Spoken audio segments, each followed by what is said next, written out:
بسم اللہ الرحمن الرحیم۔ انطالیہ کے ملکہ ارزیلا، اس کا بیٹا ہراکا، اپنی خوبصورتی کا جواب نہ رکھنے والی اس کی بیٹی جوزین اپنے قصر میں بیٹھے اپنے گھریلو موضوعات پر گفتگو کر رہے تھے کہ قصر کے اس کمرے میں انطالیہ کا حاکم بارگن داخل ہوا۔ وہ پریشان اور فکرمند تھا، گردن تقریباً جھکی ہوئی تھی، چہرے پر دور دور تک تفکرات کے آثار تھے۔ پھر آگے بڑھ کر وہ ارزیلا کے پہلو میں بیٹھ گیا۔ تب ارزیلا، اس کی بیٹی جوزین اور بیٹا ہراکا کچھ دیر تک پریشان کن سے انداز میں بارگن کی طرف دیکھتے رہے۔ آخر گفتگو کا آغاز حسین اور خوبصورت جوزین نے کیا اور بارگن کو مخاطب کر کے کہنے لگی: بابا، کیا بات ہے؟ آپ غیر متوقع اور خلاف معمول پریشان اور فکرمند ہیں، کیا کوئی بری خبر آئی ہے؟ بارگن نے پہلے اس بات میں گردن ہلائی، پھر وہ دکھ بھرے انداز میں کہہ رہا تھا: جس وقت کسی نے حملہ آور ہو کر وہاں زنجیروں میں جکڑے ہوئے مسلمان قیدیوں کو رہائی دلائی تھی، ان قیدیوں میں ایک شخص سیف الدین ابوبکر تھا۔ یہ ساری تفصیل مجھے مخبروں نے آ کے بتائی ہے۔ سیف الدین ابوبکر کے دو ساتھی تھے، ایک کا نام مبارز الدین اور دوسرے کا نام نجم الدین۔ یہ تینوں اناطولیہ کے سلطان غیاث الدین کے پاس پہنچے۔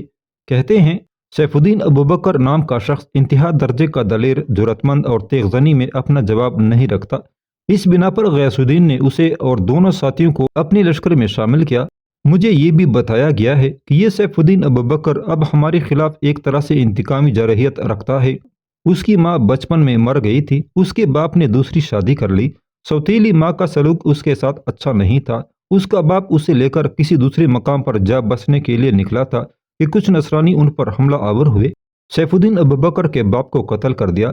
سیف الدین کو قیدی بنا لیا گیا اور قیدی کی حیثیت سے یہ نیالوک کے تحت پتھر چکڑوں میں لادا کرتا تھا اور زنجیروں میں جکڑا ہوا تھا۔ اب جس لشکر نے ترنوک کے لشکر کو شکست دی ہے، اس لشکر کا کماندار یہی سیف الدین ابوبکر تھا، اور جس شخص نے نیالوک کو موت کے گھاٹ اتارا ہے وہ یہی سیف الدین ابوبکر ہے۔ کہتے ہیں جس وقت نیالوک نے ان کے رسول صلی اللہ علیہ وسلم کے خلاف اہانت کے جملے استعمال کیے تھے، اس نے قسم کھائی تھی کہ وہ نیالوک کو قتل کرے گا، لہٰذا اس نے ایسا کر دکھایا۔ بارگن جب خاموش ہوا تب انتہائی نفرت اور بیزاری کا اظہار کرتے ہوئے جوزین کہنے لگی: بابا، ایک چرواہے، ایک گلابان کی یہ جرأت اور جسارت کہ اس نے ترنوک جیسے ہمارے سالار کو شکست دی اور اس کے لشکر کا صفایا کر دیا اور نیالوک کو موت کے گھاٹ اتار دیا، اور جوابی کارروائی کے طور پر ہم نے کچھ بھی نہیں کیا۔ ایسے بدترین مسلمان کی تو وقت ضائع کیے بغیر گردن کاٹ دینی چاہیے تھی۔ اس موقع پر بارگن نے گہری نگاہ اپنی بیٹی جوزین پر ڈالی، پھر کہنے لگا: بیٹی، میں نے آج ہی 2 تیز رفتار اہلکاروں کو اپنے بھتیجے ارمناک کی طرف بھجوایا ہے اور اسے یہ کہلا بھیجا ہے کہ جس مسلمان سالار نے نیالوک کو قتل کیا ہے اور ترنوک کو شکست دی ہے، اگر اس سے اس کا ٹکراؤ ہو تو کوشش کرے کہ اسے زندہ پکڑ کر یہاں لائے، تاکہ اسے ہم ذلت آمیز موت ماریں اور یہاں کے لوگ دیکھیں اور انہیں احساس ہو کہ کس طرح ہم نے نیالوک کے قتل کا انتقام لیا۔ اس کے بعد بارگن شاید اس موضوع سے چھٹکارا حاصل کرنا چاہتا تھا، لہٰذا وہ گھریلو موضوعات پر گفتگو کرنے لگا تھا۔ دوسری طرف سیف الدین اپنے دونوں ساتھیوں مبارز الدین اور نجم الدین بہرام کے ساتھ لشکر کو لے کر جب قونیہ شہر میں داخل ہوا تو جس طرح اس کا استقبال کیا گیا، اس کی سیف الدین ابوبکر نہ توقع رکھتا تھا نہ امید۔ سلطان غیاث الدین نے اپنے دونوں بیٹوں عز الدین کے قاؤس اور علاء الدین کے قباد کے علاوہ بڑے سالاروں میں سے حسام الدین یوسف، مبارز الدین ارتقش، زین الدین بشارہ اور دوسروں کے ساتھ شاندار انداز میں اس کا استقبال کیا۔ لشکریوں کو مستقر اور اپنے گھروں کی طرف بھیج دیا گیا۔ سلطان غیاث الدین اور اس کے دونوں بیٹے عز الدین اور علاء الدین، حسام الدین یوسف اور مبارز الدین ارتقش، زین الدین بشارہ، سب سیف الدین ابوبکر، مبارز الدین اور نجم الدین بہرام کو لے کر قصر کے قریب جو عمارت بنی ہوئی تھی، جس کے اندر سلطان عموماً مشاورت کے لیے اپنے امراء اور سالاروں کی مجلس طلب کیا کرتا تھا، وہاں داخل ہوئے۔ وہاں لگی نشستوں پر جب سب بیٹھ گئے تب گفتگو کا آغاز غیاث الدین نے کیا۔ سیف الدین ابوبکر کی طرف دیکھتے ہوئے کہنے لگا: سیف الدین، جس مہم سے تم لوٹ رہے ہو، یہ مہم ایک طرح سے تمہارا امتحان تھی۔ میں جاننا چاہتا تھا کہ تمہاری کارکردگی اور تمہاری کارگزاری کس نوعیت کی سامنے آئے گی۔ تم نے جس انداز میں دشمن کا مقابلہ کیا، جس طرح نیالوک کو موت کے گھاٹ اتارا، بارگن کے سالار ترنوک کو اس کے لشکر سمیت بدترین شکست دی، اور پھر ارمناک بہت بڑا لشکر لے کر ہمارے علاقوں میں ترک تارس کرنے کے لیے آ رہا تھا، اس کے لشکر کو نہ صرف نقصان پہنچایا بلکہ واپس جانے پر مجبور کر دیا، اور ساتھ ہی تم ان کی بستیوں سے بہت سا سامان لے کر آئے ہو۔ تمہاری یہ کارگزاری ایسی ہے کہ میں تمہارا شمار اپنے سب سے اچھے کارگر اور بہترین سالاروں میں کرتا ہوں۔ تمہاری حیثیت میرے ایک سپہ سالار کی سی ہوگی۔ یہاں تک کہنے کے بعد سلطان غیاث الدین جب دم لینے کے لیے رکا تب بڑی انکساری اور عاجزی میں سیف الدین ابوبکر بولا اور کہنے لگا، سلطان محترم، میں بنیادی طور پر ایک گلابان اور چرواہا تھا۔ میرے گھر کے حالات ایسے تھے کہ مجھے در بدری برداشت کرنا پڑی۔ آپ کے پاس پہلے جو بڑے سالار ہیں ان میں حسام الدین یوسف، مبارز الدین ارتقش اور زین الدین بشارہ ہیں۔ ان کا تجربہ، ان کی کارگزاری مجھ سے کہیں بہتر ہوگی، لہٰذا میں اپنے آپ کو ان سے بہتر نہیں سمجھتا، اس لیے کہ یہاں تک کہتے کہتے سیف الدین ابوبکر کو رک جانا پڑا، اس لیے کہ بڑے سالاروں میں سے حسام الدین یوسف مسکراتے ہوئے بولا اور سیف الدین کو مخاطب کر کے کہنے لگا، سیف الدین، اس میں کوئی شک نہیں، تم نوجوان ہو، عمر میں ہم سے بہت کم ہو، لیکن قسم خداوند قدوس کی تمہاری کارگزاری ہم سے کئی درجے بہتر ہے۔ میں اپنے خداوند قدوس کو حاضر ناظر جان کر کہتا ہوں کہ سلطان نے تمہیں ایک طرح سے اپنے بعد اپنا سالار اعلیٰ مقرر کیا ہے۔ یہ تقرری ہماری خوشی، ہمارے سکون اور ہمارے اطمینان کا باعث ہے۔ میرے عزیز بھائی، اس کے بعد اس موضوع پر گفتگو نہ کرنا۔ تم ایک ایسے سالار ہو کہ میں اپنے سارے ساتھی سالاروں کی طرف سے بے کراں اور کف آلود سیلابی ریلے، آتشی لمحوں کے دست فنا جیسی تمہاری شجاعت اور دلوں پر وحشت طاری کرتے زہر برے قلزموں جیسی تمہاری دلیری کو سلام پیش کرتا ہوں۔ قسم خداوند قدوس کی، آنے والے دور میں اگر ہمیں کسی کے تحت اپنی کارروائی یا اپنی کارگزاری کا مظاہرہ کرنے کا موقع ملا تو ہم تمہاری سالاری میں کام کرتے ہوئے فخر محسوس کریں گے۔ تمہیں ہم سارے سالاروں پر 3 طرح سے فوقیت حاصل ہے۔ سنو میرے بھائی، تیغ زن تم بھی ہو، تیغ زن ہم بھی ہیں، لیکن تیغ زنی میں تم یقیناً ہم پر فوقیت رکھتے ہو۔ یہ ایک خوبی ہے جو ہمارے اندر بھی ہے اور تمہارے پاس بھی ہے، لیکن تمہاری خوبی ہم سے اعلیٰ و ارفع ہے۔ تمہارے پاس جو 2 خوبیاں ہیں وہ ہم سالاروں میں کسی کے پاس نہیں، وہ یہ کہ تم حافظ قرآن ہو، یہ تمہاری دوسری بڑی صفت ہے، اور تمہاری تیسری صفت یہ ہے کہ تم قاری ہو۔ اس طرح دشمن کا مقابلہ کرنے کے لیے ہمارے پاس صرف ایک تیغ، تمہارے پاس 3 شمشیریں ہیں، لہٰذا ہم سب پرانے سالار اپنے آپ پر تمہیں فوقیت دیتے ہیں۔ حسام الدین یوسف کے ان الفاظ پر جہاں سلطان غیاث الدین، اس کے دونوں بیٹے عز الدین اور علاء الدین مسکرا رہے تھے، وہاں سیف الدین بھی بڑی عاجزی اور شکر گزاری سے حسام الدین کی طرف دیکھے جا رہا تھا۔ پھر سلطان نے سیف الدین کی طرف دیکھا اور کہنے لگا، سیف الدین، میں جانتا ہوں فی الحال تمہارا قیام مستقر میں ہے۔ جب تم اپنا گھر آباد کرنا چاہو اور تمہیں کوئی لڑکی پسند آئے اور اس سے شادی کرنا چاہو تو مجھے بتا دینا، جس طرف بھی تم اشارہ کرو گے اسے تمہاری زندگی کا ساتھی بنا دیا جائے گا، اور تمہاری رہائش کا میں خود بہترین عمدہ بندوبست کروں گا۔ میرے خیال میں اب تم اٹھو، جا کر آرام کرو۔ اس کے ساتھ ہی سب مشاورت کے لیے اس عمارت سے نکل گئے تھے۔ بارگن کے سپہ سالار اعلیٰ نکسار کا بیٹا بازنیک اور انتہائی خوبصورت بیٹی بریزہ ایک روز انطالیہ شہر کے نواح میں گھڑ دوڑ میں مصروف تھے کہ ایک طرف سے انطالیہ کے حکمران بارگن کی بیٹی جوزین آتی دکھائی دی، وہ بھی اپنے گھوڑے کو دوڑاتی ہوئی آ رہی تھی۔ بریزہ اور بازنیک کی طرف آنے کے بجائے وہ ان سے ذرا فاصلے پر اپنے گھوڑے کو دوڑانے لگی تھی۔ اس موقع پر بریزہ نے اپنے گھوڑے کو روکا اور اس کی طرف دیکھتے ہوئے اس کا بھائی بازنیک بھی اپنے گھوڑے کو روک چکا تھا، یہاں تک کہ بریزہ نے اپنے بھائی بازنیک کو مخاطب کیا، یہ جوزین جو مجھ سے کس کی رہتی ہے، کچھ اس طرح جیسے یہ مجھے ناپسند کرتی ہو، اگر کہیں بیٹھی ہو میں بھی وہاں پہنچوں تو اٹھ کر چلی جاتی ہے، گھڑ دوڑ کے لیے اگر یہ پہلے آ جائے اور میں بعد میں آؤں تو گھڑ دوڑ ختم کر کے چلی جاتی ہے، اگر گھڑ دوڑ کے لیے میں پہلے آ جاؤں یہ بعد میں آئے تو پھر ہم سے ذرا فاصلہ کر کے گھوڑے کو دوڑاتی رہتی ہے، ہماری طرف نہیں آتی۔ نہ جانے اس کے دل میں۔ بریزہ اپنی بات مکمل نہ کر سکی، یہاں تک کہ اس کا بھائی بازنیک جو بریزہ سے بڑا تھا، چھوٹی بہن بریزہ کی طرف دیکھتے ہوئے کہنے لگا، میری عزیز بہن، تمہیں اس سلسلہ میں پریشان اور فکر مند ہونے کی کیا ضرورت ہے؟ جوزین اگر ایسا کرتی ہے تو اس کی ایک وجہ ہے۔ اپنے بھائی بازنیک کے ان الفاظ پر بریزہ چونکی، پھر پوچھنے لگی، میرے بھائی کیا وجہ ہے؟ بازنیک نے ایک گہری نگاہ اپنی چھوٹی بہن بریزہ پر ڈالی، پھر کہنے لگی، میری بہن، کبھی آئینہ کے سامنے کھڑی ہو کر اپنی شخصیت کا جائزہ لینا۔ جوزین تم سے کچی رہتی ہے، اس لیے کہ سارے لوگ کہتے ہیں جوزین کی نسبت بریزہ زیادہ خوبصورت ہے، پرکشش ہے اور اس کی نسبت اعلیٰ شخصیت کی مالک ہے۔ یہ باتیں جوزین کو ناگوار گزرتی ہیں، اس بنا پر وہ تم سے پہلو تہی کرتی ہے۔ تم کہیں جاتی ہو وہاں سے اٹھ کر اس لیے چلی جاتی ہے کہ لوگ تمہاری اور اس کی خوبصورتی کا جائزہ لیں گے، اور پھر جب تمہیں اس سے زیادہ خوبصورت قرار دیں گے تو یہ بات یقیناً اس کے لیے ناگواری کا باعث ہوگی، لہٰذا وہ پہلے ہی اٹھ کر چل دیتی ہے۔ اپنے بھائی کے ان الفاظ پر بریزہ لمحہ بھر کے لیے مسکرائی، پھر کہنے لگی کہ بھائی، یہ حسن اور خوبصورتی اللہ کی دین ہے، اس میں نہ میرا کوئی کمال ہے نہ جوزین کا، لہٰذا اس سلسلے میں ہمیں ایک دوسرے سے حسد تو نہیں کرنا چاہیے۔ بریزہ کے ان الفاظ کا جواب بازنیک دینا ہی چاہتا تھا کہ ایک گھڑ سوار اپنے گھوڑے کو سر پٹ دوڑاتا ہوا آیا۔ پہلے اس نے جوزین سے کچھ کہا، جسے سنتے ہی جوزین نے اپنے گھوڑے کو موڑا اور اسے سر پٹ دوڑاتی ہوئی شہر کی طرف چلی گئی تھی۔ اس موقع پر آنے والے کو بازنیک نے ہاتھ کے اشارے سے اپنی طرف بلایا۔ وہ بازنیک کے قریب آیا، تب بازنیک نے مخاطب کیا، میرے عزیز، کیا ہوا؟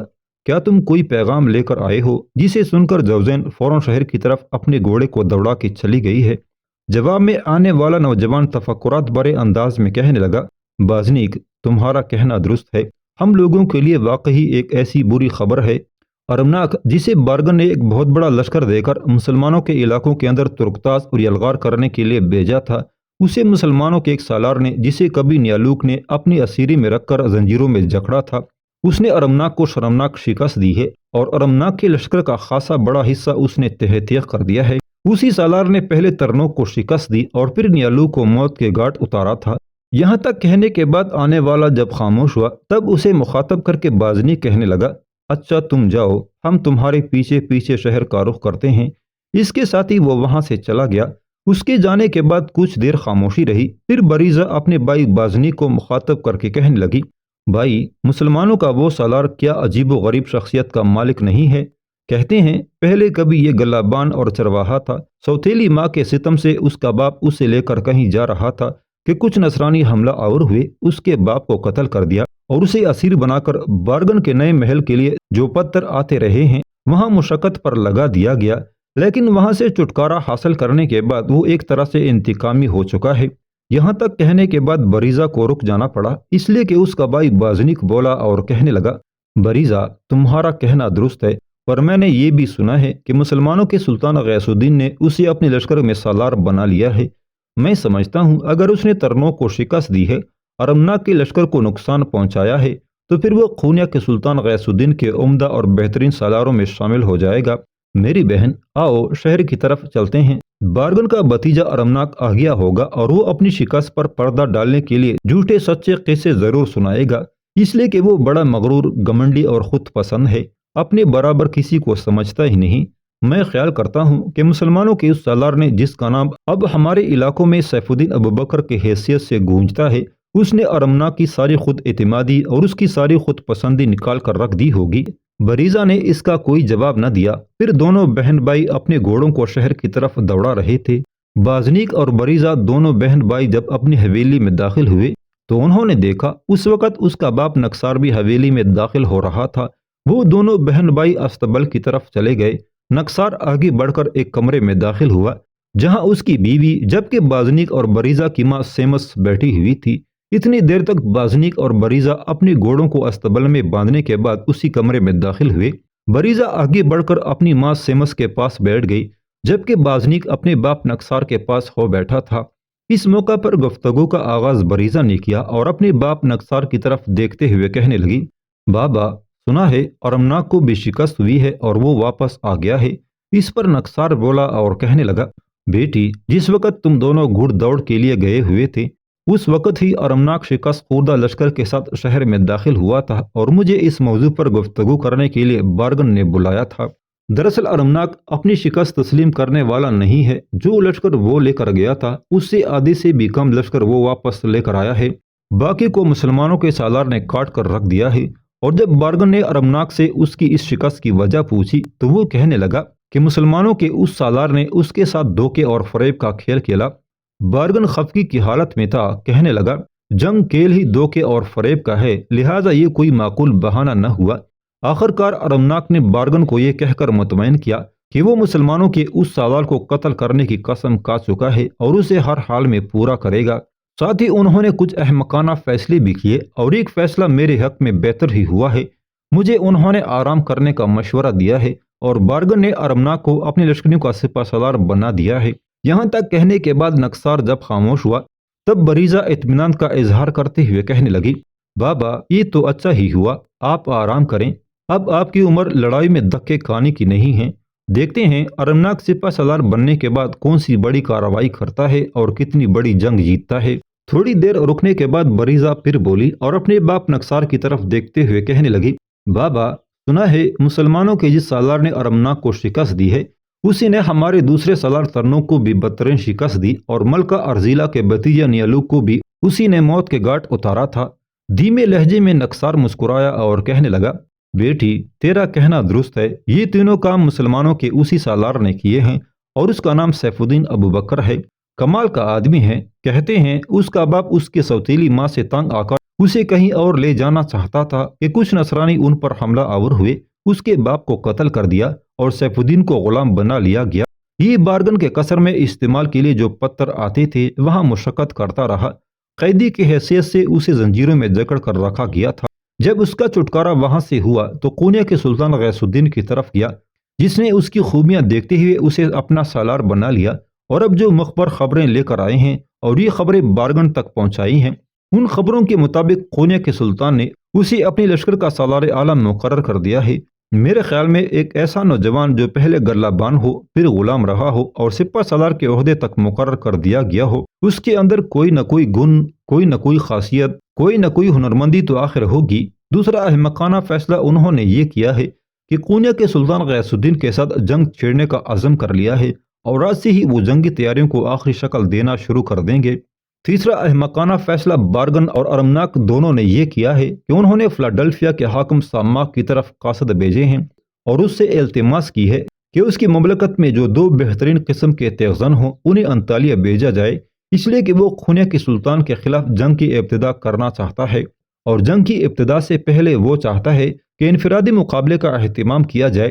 انفرادی مقابلہ کے لیے فلاڈلفیا کے کسی رومن کو میدان میں اتارا جائے اور وہ رومن میدان میں اترنے کے بعد قونیہ کے سلطان غیاث الدین کے سالار سیف الدین کا نام لے کر انفرادی مقابلے کے لیے دعوت دے گا، اور اس انفرادی مقابلے میں اگر رومن سیف الدین کو قتل کر دے تو اس کا مسلمانوں پر انتہا درجے کا منفی اثر پڑے گا، اور بارگن کا خیال ہے کہ اس طرح انہیں قونیہ کے سلطان کے خلاف فتح حاصل ہوگی اور وہ قونیہ تک غیاث الدین کا تعاقب کرتے چلے جائیں گے۔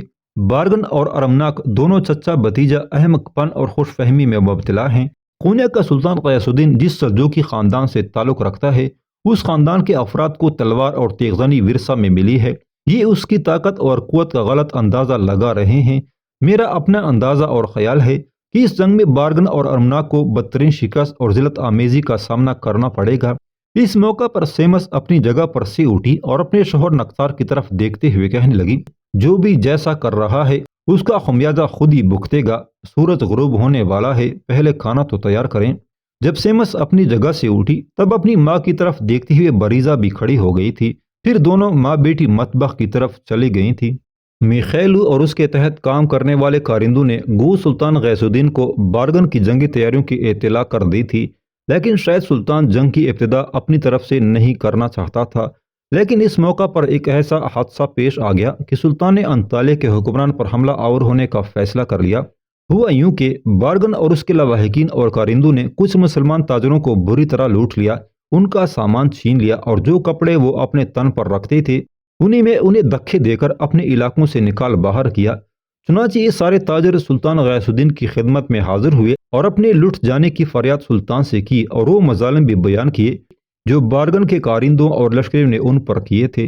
اس واقعے کو مورخین کچھ اس طرح بیان کرتے ہیں، ایک دن سلطان غیاث الدین حسب دستور اپنے قصر میں بیٹھا عدل و انصاف میں مصروف تھا۔ یہ قیاق آدمیوں کا ایک گروہ محل سرا میں داخل ہوا، یہ لوگ کپڑے چاک کیے ہوئے، سر پر خاک ڈالے ہوئے تھے۔